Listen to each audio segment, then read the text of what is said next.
नमस्कार, सुस्वागतम, वेलकम, अभिनंदन। मैं हूं आपके साथ आपकी अपनी होस्ट एंड दोस्त डॉक्टर वायरा की आपका स्वागत अभिनंदन करती हूं आपके और मेरे दोनों के इस 5 मिनट स्टोरी चैनल पर। हुए सोने हो की हाल। थैंक यू सो मच कहानी पर इतना अच्छा रिस्पांस देने के लिए। अरे हाँ, पहले तो आपको बताना पड़ेगा कि मैं हूँ कहाँ।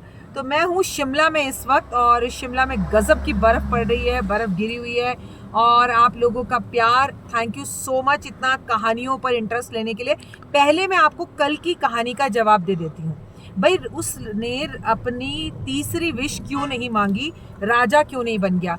पहली बात तो वो बहुत अच्छे से समझ गया था कि अगर आसानी से भी कोई चीज़ मिलती है, धन आता है, दौलत आती है, तो उसके साथ जिम्मेदारियां और परेशानियां बहुत सारी आती हैं। सारी दुनिया उसकी दुश्मन बन गई थी, पहली प्रॉब्लम।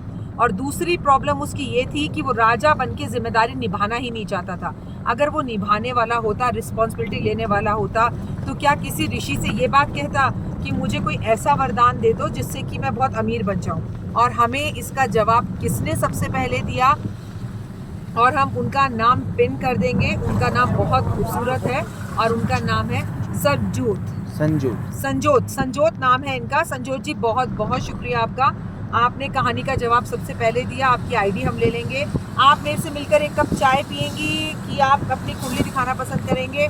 जो भी हो, अगर अब मैं जो कहानी सुनाने जा रही हूँ इसका अंत अगर आपने मुझे बता दिया तो मैं या तो आपसे मुलाकात करूंगी, आपके साथ एक कप चाय पीऊंगी, या आपकी कुंडली बिना किसी फीस के देखूंगी, टैरो कार्ड करूंगी, आप जो कहेंगे वो करूंगी। लेकिन आपका आंसर सबसे पहले होना चाहिए और आपका जवाब बिल्कुल सही होना चाहिए, ठीक है? तो आज की कहानी ये, एक गांव था, उसके अंदर एक सेठ रहा करता था। सेठ के पास पैसा, धन दौलत, किसी की कोई कमी नहीं थी। उसका एक नौकर था। नौकर और सेठ में एक बात बिल्कुल कॉमन थी, और वो बात क्या थी कि दोनों के पास बच्चा नहीं था। क्योंकि नौकर और मालिक का रिश्ता था तो दोनों के बीच में एक दूरी तो थी, लेकिन क्योंकि दोनों के ही बच्चा नहीं था तो इसलिए थोड़ी सी दोस्ती भी हो गई थी इंसानियत के नाते। लाख कोशिश के बाद भी बच्चा प्राप्त नहीं कर पा रहे थे। एक दिन उन्हें पता चला कि उनके गांव के अंदर एक ऐसे ऋषि आए हैं, ऐसे मुनि आए हैं जो भी परेशानी हो उसके लिए एक दवाई देते हैं और समाधान हो जाता है। तो चलो जी, पहले नौकर पहुंचा अपनी बीबी को लेकर। तो ऋषि ने उसे एक सेब दे दिया, बोला अपनी बीबी को खिलाना, तुझे बच्चा हो जाएगा। नौकर ने आकर मालिक को ये बात बताई, तो मालिक अपनी बीबी को लेकर पहुंचा, तो उसने भी उसकी बीबी को, ऋषि ने उनकी बीबी को भी आम दे दिया, उन्हें भी बेटा हो गया। दोनों के बेटे बड़े हुए और समय के साथ बढ़ने लगे। लेकिन जैसे जैसे सेठ का बच्चा बढ़ रहा था वो बिगड़ता जा रहा था। सिगरेट शराब कक्षा 12वीं में उसके दिमाग में बैठ चुकी थी, और पैसे का उसको बहुत घमंड था। जबकि गरीब का जो बच्चा था उसका पढ़ाई में बड़ा ध्यान था और वो बहुत पढ़ रहा था। समय बीता, दोनों ने जैसे तैसे कर अपनी 12th क्लास पास कर ली। अब जो नौकर का बच्चा था वो अपनी पढ़ाई करने के लिए, कॉलेज करने के लिए शहर जाना चाहता था, लेकिन उसके पास पैसों का अभाव था। और इधर जो सेठ का लड़का था वो तो चाहता था कि पिताजी कोई दुकान खोल दें और मैं अमीर बन जाऊं, मैं कोई काम थोड़ी करूंगा, और पढ़ना तो मैं बिल्कुल नहीं चाहता। लेकिन सेठ चाहता था कि उसका बेटा पढ़े, लेकिन ऐसा नहीं हो पा रहा था। तो नौकर जो है अपने मालिक के पास जाकर बोला कि मेरा बेटा पढ़ना चाहता है, आप पैसे दे दो।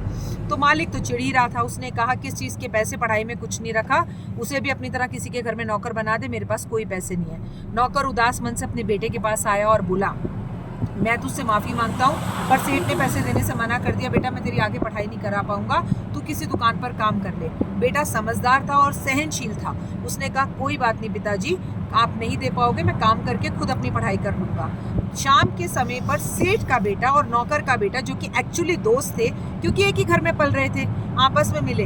तो उसके बेटे ने कहा नौकर की, तू कितना खुशकिस्मत है, कॉलेज जाकर पढ़ाई क्यों नहीं करता? कह रहा है अरे हट, पढ़ाई में क्या रखा है, पैसे धन दौलत ही सब कुछ होते हैं। उसने कहा कि नहीं, नौकर के बेटे ने, कि पढ़ाई बहुत कुछ होती है। सेठ के बेटे ने कहा एक काम कर, ये सारी बातें सेठ अपने घर की खिड़की में से चुपकर सुन रहा था, क्योंकि वो दोनों नीचे घर के सामने के आंगन में ही खेल रहे थे।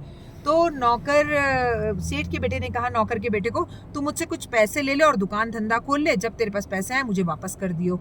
तो नौकर का बेटा बोला कि अगर पैसे देने हैं तो सिर्फ पढ़ाई के लिए दे, मैं MBA BA करना चाहता हूँ, बहुत आगे पढ़ना चाहता हूँ, मुझे किसी नौकरी या बिजनेस के लिए पैसे नहीं चाहिए, वो तो मैं अपनी मेहनत से भी नौकरी करके किसी के घर में कमा लूंगा। जब ये सब कुछ सेठ ने के बेटे ने सुना तो उसने कहा अपने घमंड में, चल जा, तेरे से बड़े देखे बड़ा आया, पढ़ने वाला, तीर मार लेगा ना तू पढ़ के। सेठ ने अपनी खिड़की में से सब कुछ नज़ारा देखा और अचानक से उसने अपने नौकर को बुलाया और नौकर के बेटे को बुलाकर बोला कि आओ और अपने बेटे को जितनी भी पढ़ाई आगे करानी है उसके पैसे मुझसे ले जाओ, इसकी कॉलेज का पूरा खर्चा मैं दूंगा। अब आपको जवाब ये देना है कि सेठ से पहले तो पैसे तो पहले भी मांगे थे नौकर ने, लेकिन तब तो उसने पैसे नहीं दिए, लेकिन अब पैसे क्यों दे दिए, अब ऐसा क्या हो गया?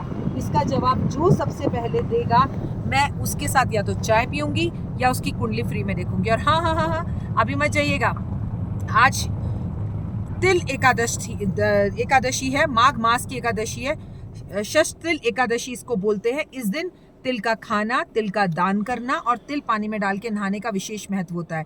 आज हरि विष्णु की पूजा की जाती है और आज गलती से चावल मत खा लीजिएगा, हरि विष्णु का नाम लीजिएगा और ऊपर से शुक्रवार का दिन है, लक्ष्मी जी की पूजा जरूर कीजिएगा और इस बर्फ का आनंद लीजिए। फिलहाल दीजिए इजाजत, नमस्कार।